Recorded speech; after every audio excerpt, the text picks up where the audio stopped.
What are you willing to do to be relevant and to win in today's climate in college athletics? That's the new man in charge one day after Stan Drayton is let go. DC Everett Withers takes over as interim head coach for the remainder of the season. We'll hear from Withers on this late season transition. Live from the studio set, I'm Jackson Batchelor.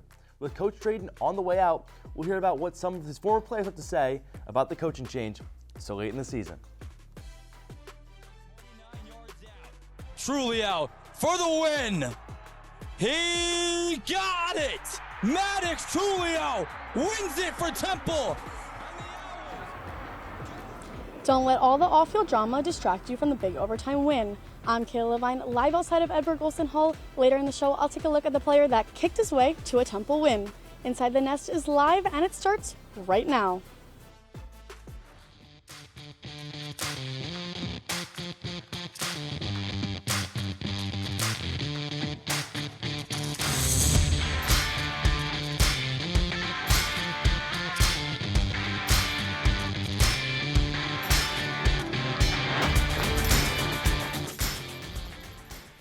Hello and welcome to this edition of Inside the Nest. Alongside Hayden Bandel, I'm Sam Cavone.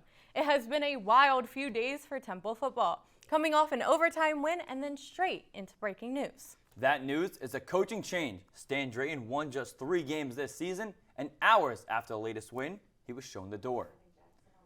On Sunday morning, around 11, Temple announced that Stan Drayton is done at 10th and Diamond. In a statement put out by the university, athletic director Arthur Johnson said, quote, "I would like to extend my appreciation to Coach Drayton for his commitment to Temple University, our student athletes, and the football program over the past 3 years." Drayton said in response that he appreciates the opportunity that he was given to lead a great group of young men here at Temple University. He went on to wish them the best in football and in life. This firing might not be unexpected, but the timing is with just 2 games left in the season, and it caught many in the football complex off guard, including the man now in charge, interim head coach Everett Withers. I've got a lot of gratitude to have had the opportunity to work with Coach Drayton again. We've worked together 2 other times. I was in with a recruit yesterday afternoon, and I was told I need to go to a staff meeting. In his 3 years at Temple, Drayton won only 9 games along with 25 losses. Of those 25 losses, 15 of them were by 20 points or more. Drayton also lost all 15 games that were played away from Lincoln Financial Field. Even with his decades worth of experience in the run game, Temple never averaged more than 100 rushing yards per game in any of those 2+ seasons. So you can add Drayton to the long list of Temple coaches who have come and gone over the last 18 or so years. It started with Al Golden back in 2006. Golden turned this program around, then left for Miami. Steve Adazio went to Boston College after 2 seasons at Temple. Matt Rhule, he took Temple to its highest level, reaching 2 conference championship games and winning 1. Jeff Collins took the Owls to 2 bowl games in 2 seasons before he accepted the job at Georgia Tech. Manny Diaz, well, he was here shorter than the amount of times I've sat at this desk. 17 days to be exact before leaving for Miami. And Rod Carey was 12-20 in 3 full seasons before being fired. So Hayden, I think this was just a matter of when and not if. No one expected this to happen after an overtime loss. I think people were expecting it to happen in general, probably at the end of the season, an overtime win, I'm sorry. But at the end of a win, that's not usually when you expect to fire a head coach. Yes, and coaches are hired to get fired eventually. Yeah. I do just want to say Stan Drayton, he is a great guy. He just wasn't the right fit for the job. We saw all the players come out on social media and just say how much Stan Drayton means to them, and he appreciates, and how they appreciate him as a man. He really led this football team with a bunch of guys with all this new NIL stuff and everything. Coaching is a dog-eat-dog world. If you're not putting up the numbers, if you're not doing what you're supposed to do, you're going to be fired. But it means nothing to Stan Drayton as a human. Like you said, he just wasn't the right fit for this position and this role. Yeah, and now the bigger question is, who really is, right? Because now you have to look into this program and who is going to take over. I know there's already reports out there with guys from Syracuse, with Fran Brown, who also had interest in this job, but you have to look into who really wants this job. And who will take this team to the right places and the places that Temple wants it to be at. And Temple does have to invest in it with all the NIL and everything Yeah. coming in. They have to invest in the program if they want it to win. Yes, but lost in all the commotion on Sunday and into Monday was the most exciting ending to a Temple game this season. At the Link, we had the first ever battle between the Owls on Saturday afternoon. Temple looking to get over 500 at home for this season after being away from home for the last 4 weeks. Look at all those Temple fans. They're fired up to be back at the Link. Temple up 3-0 and first drive of the second quarter. Kason Wiseman finds Wyatt Sullivan on the far side of the field, and the 25-yard catch puts them down at the 1. Next play for the FAU Owls, C.J. Campbell Jr. Campbell like the soup, or should I say Superman, into the end zone to put FAU on the board with the lead. That's the FSU transfer's 9th rushing touchdown of the season. Later in the quarter, Evan Simon connects with his running back, Terez Worthy, on first down. That gets the Owls at the 7. Under 3 minutes left to go, Simon on third down, and he is just lucky to get the ball out of his hands. It sets up a chip shot for Temple's place kicker, Maddox Trujillo. The 26-yard attempt is boonks off of the right upright, and Temple trails at the half. Temple going into the half down by 4. Wiseman completes a short pass to Jabari Smith Jr., but it isn't enough for a first down and forces FAU to punt. Temple puts another 3 on the board and then is right back in the red zone on the next drive. James Della-Pesca catches the ball right on the 1-yard line. This gives enough space for Terez Worthy to run straight into the house for Temple's first touchdown of the day, taking the lead by only 1 possession. Tyreek Stark comes in at QB after Wiseman gets injured and scrambles all the way to Temple's 1-yard line. And then, with a 1-yard rush, Campbell Jr. finds his way in for the FAU score to cut Temple's lead to just 2 points. And why wouldn't those other Owls go for 2? They pull out a trick play that looks a lot like the Philly special. Starks catching the TD pass and tying the game. We take it to overtime. FAU sets up for a field goal attempt. Morgan Suarez's attempt is no good. Next drive, Temple's turn. Trujillo kick is up, and the kick is good. The Temple Owls take the OT win, 18-15. Dante Wright was back into the lineup for the first time in over a month, and his presence was surely felt. Wright had a career-high 14 receptions, the most in a game by an Owl receiver since 1972. Those 14 catches went for 147 yards, the most he's had in a cherry and white uniform. Maddox Trujillo, despite hitting that game winner, struggled, missing 2 field goals, one from just 26 yards and the other from 51. Tyreek Starks replaced the injured Wiseman in the second half, playing in just his 3rd collegiate game and throwing for 71 yards, also marching FAU 75 yards down the field to tie the game in the 4th. After the game, with his daughter at his side, Stan Drayton looked a lot like a man who knew his time at Temple was coming to a close. People start to expose themselves, and you hear things, and you can choose to pay attention to all of that. And I'm just so proud of these guys for just staying the course, staying focused on each other, coming to work every day with the right mindset, right belief. And, it's just not common when you got this new generation of kids where instant gratification is a real thing. But our players have learned to really endure the hardness. And, we found a way to get a win, right? Stan Drayton was not the only name that was repeatedly mentioned following Saturday's win.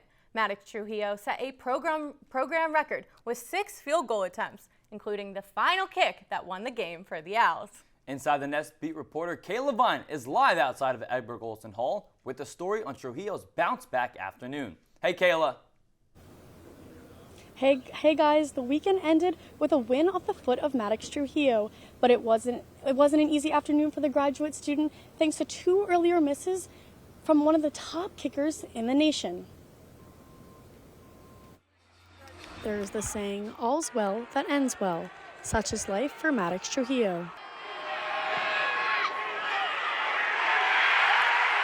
Trujillo's 39-yard overtime field goal saved the day in Temple's win over FAU. The grad kicker scored 12 of Temple's 18 points, but the day was far from perfect.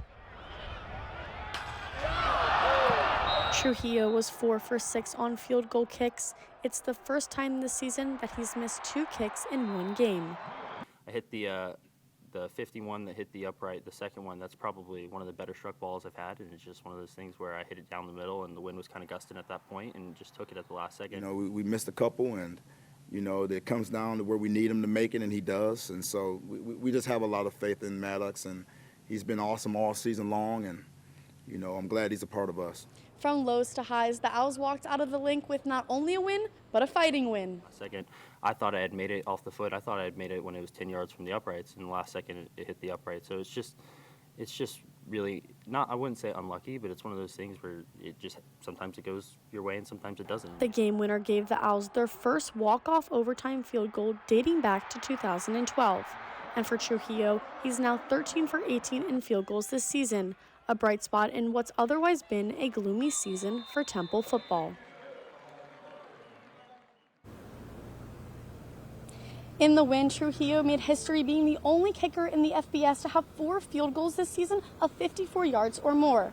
Live from Edward Golson Hall, I'm Kayla Levine. Sam and Hayden, guys, back to you at the desk. Thanks, Kayla. She pointed out the special team inconsistencies that we saw for the Owls that were apparent this week. So now let's focus on the other elements of the football field. This week, we're picking plays from opposite sides of the ball that had big implications for both teams. We'll start with mine. We're going to look at offense, right? Temple just forced a turnover on downs, trailing 7-6 in the third quarter. I want you to watch Ashton Allen and the UTSA defender number 0. You can play it here. So we're going to see Ashton Allen just going to fly up the field, and he's so fast. He gets there so quickly. It takes him about 2 or 3 seconds. Although Evan Simon's ball that he throws is just way too short for Ashton Allen. We're going to see it one more time. Ashton Allen just completely beats number 0, Jamal Ligon. Just gets about 3 or 4 yards by him to create that separation. If Evan Simon throws a good football here over the shoulder of Allen, that's a walk-in touchdown, and Temple takes the lead. Instead, Temple settles for a field goal. Yeah, now my play, it's going to look very familiar if you're a Philadelphia fan. We can play it right now. We're going to watch Tyreek Starks, and we're going to watch Amari Hayes. Now, Starks gives the ball to Hayes, and then Starks just goes into the end zone for a touchdown for the 2-point conversion. We're going to watch this one more time and just see how this handoff completely confuses the Temple defense. It gives Starks a wide open gap just to get into the end zone, to catch the ball, to tie the game, to send the game into overtime. It's a Philly special for a reason. Was that Nick Foles or? I mean, it's a Philly special for a reason. They're making their mark in the link. But it's time for us to take our first break. Coming up, we will hear again from Everett Withers. But this time, he's talking about Temple's next game down in Texas. And later, we'll dive into the big games from around the AAC this past weekend. The title game matchup is set. Owl Sports Update will be back in 90 seconds.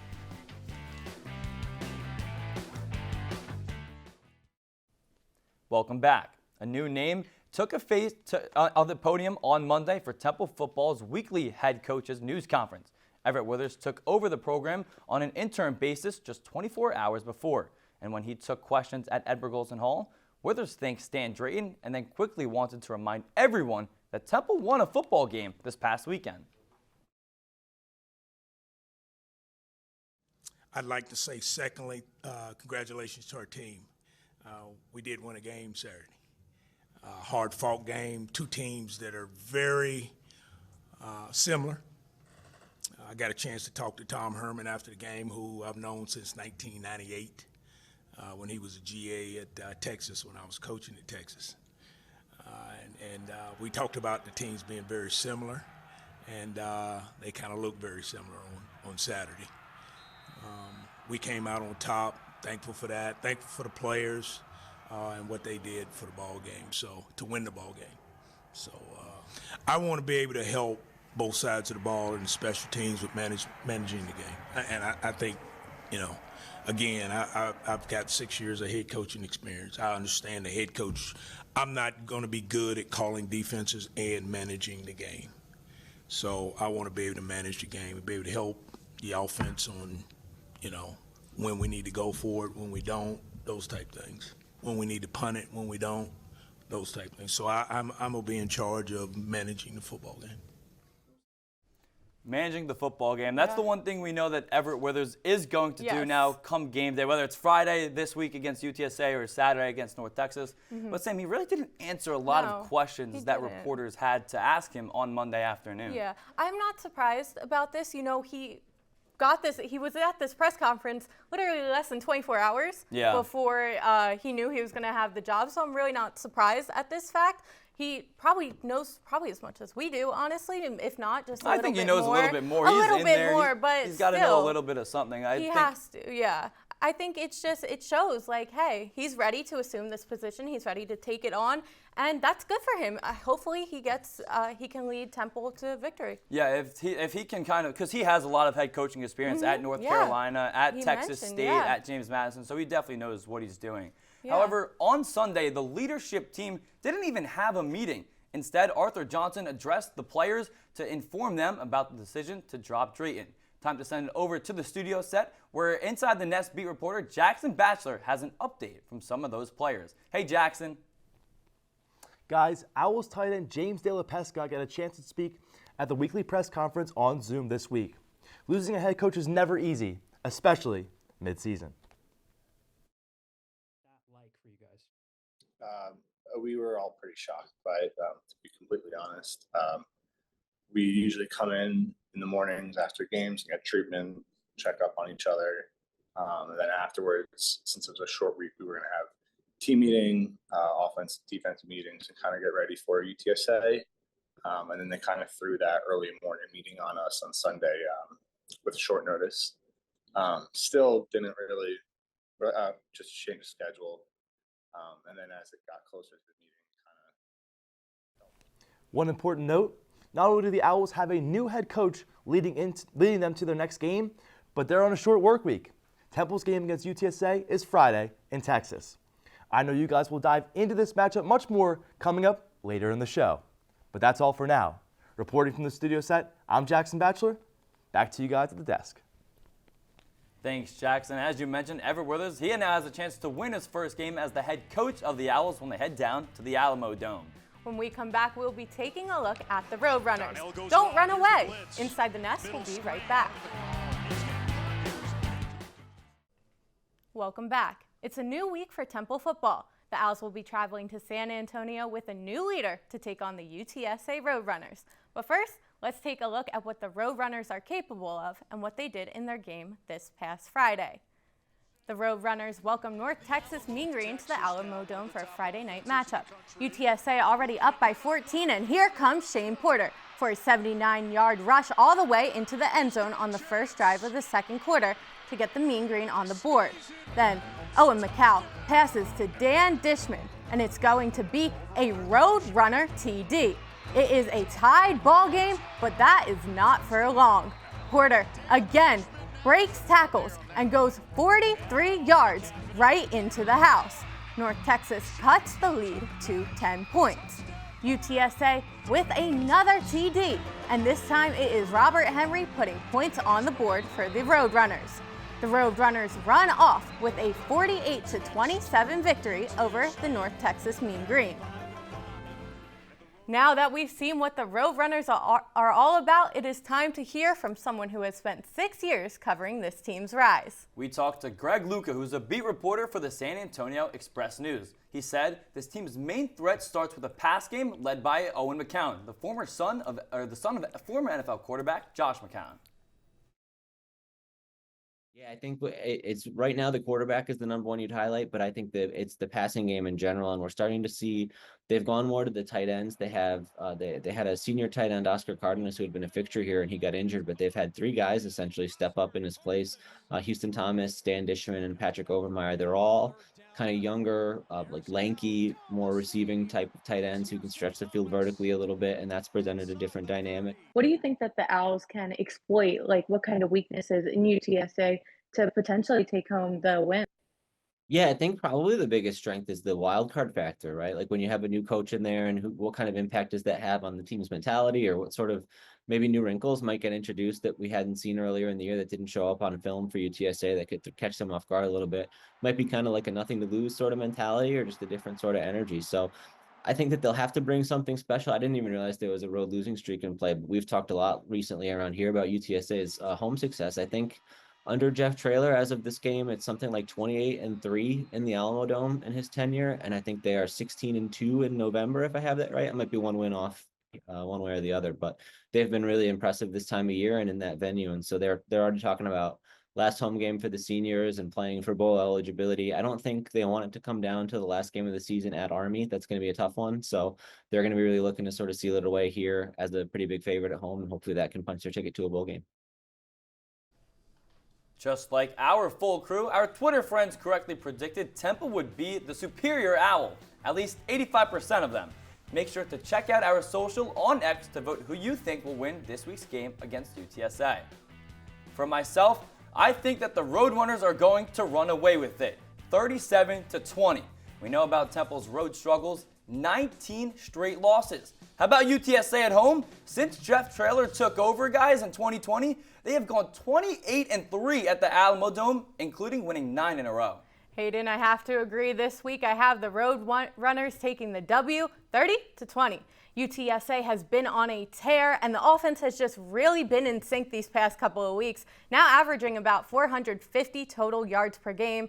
I just think Temple will be outmatched and off its game this week given the circumstances. Now, Jackson, what are you thinking? Well, guys, I'm going UTSA 35, Temple 18. The Roadrunners average over 30 points per game, and, well, UTSA, they're undefeated at home, and this is a team that also beat Memphis and only lost to ECU by 10 on the road. And as for the Owls, they have not beaten a team with more than 3 wins at all this year. Kayla, what about you? Guys, I have UTSA winning 27, Temple 14. UTSA is 5-0 at home so far this season and averaging around 40 or more points in the last 3 games. Temple is also now without a head coach, so we're not sure what the momentum of this team is going to look like heading into this matchup. But that's all I have, guys. Back to you at the desk. Thanks, Kayla. We're up against another break. When we return, we'll be taking a look at which 2 teams are set to face off in the AAC championship game. Don't go anywhere. Inside the Nest will be back in just 90 seconds.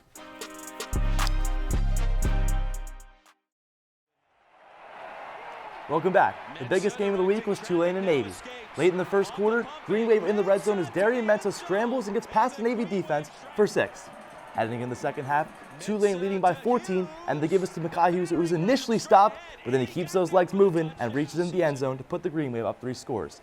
Later in the fourth, Navy trailing 28-0, ball gets knocked out of backup quarterback Braxton Woodford's hands, and linebacker Sam Howard falls on it as Tulane gets a statement win, 35-0. With their lopsided win on Saturday, the Green Wave have punched a ticket to the AAC championship game against Army, which will be played on Friday, December 6th. Both teams are undefeated in the conference. So if both teams win this weekend, the higher-ranked team in the November 26 college football playoff rankings will host the title game. Even though the AAC championship game is set for the Black Knights, they have a huge test beforehand as they face 8th-ranked Notre Dame at Yankee Stadium this weekend. Reporting from the studio set, I'm Jackson Batchelor. Guys, back to you. Thanks, Jackson. That's all the time we have for this show. Catch us on November 3rd for our last show of the semester. That's right. We will see you guys back on December 3rd, Sam. For our entire crew, happy holidays. Thank you so much for joining us. Stay safe and have a great Thanksgiving break.